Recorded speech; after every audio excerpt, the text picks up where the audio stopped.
I just saw Pearl, and it was weird. Hi, my name is Max, and I'm going to talk about the movie Pearl. This film was released in 2022. It is the second movie from an ongoing trilogy, although it is a prequel from X, a movie that was released earlier that year. The movie explores the life of the main antagonist of X. Pearl was shown as a mentally disturbed old woman, but in this film we get to know the reason behind the madness. The history takes place in 1918. We follow the life of Pearl, a young woman with a German ancestry who lives in a farm close to a southern town located in the United States. Her family consists of her strict and traumatized mother and her paralytic father, victim of the Spanish flu. Now, I'm not here to resume the whole movie. I'm here to talk about my opinion of the history and why I think this film can be the new standard of quality for the slasher genre.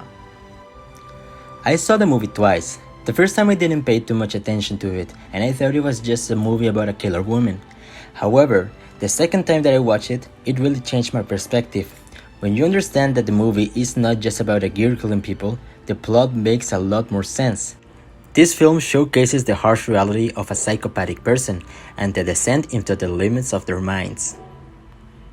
Pearl's purpose is to escape the farm that she lives in, and she plans to do this by becoming a professional dancer that travels across the United States.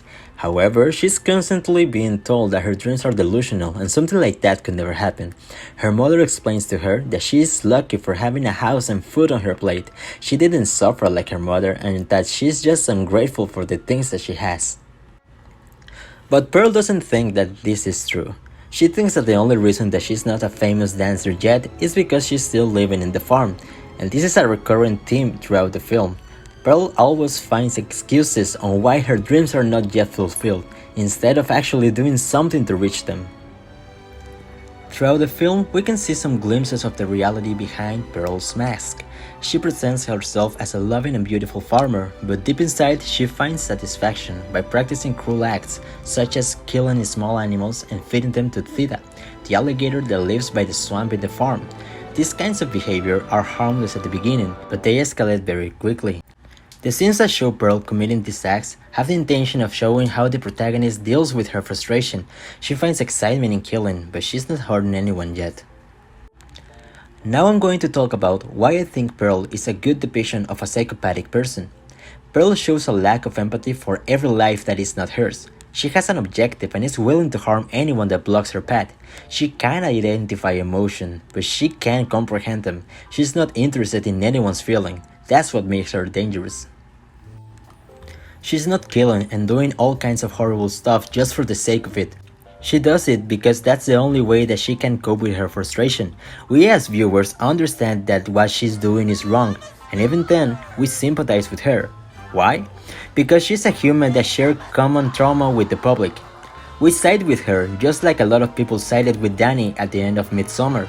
We felt that our protagonist earned their revenge, no matter how cruel that revenge can be, and all of it just because we want the origin of our trauma to suffer as much as we have. This is the point that differentiates Pearl from the rest of the slasher movies.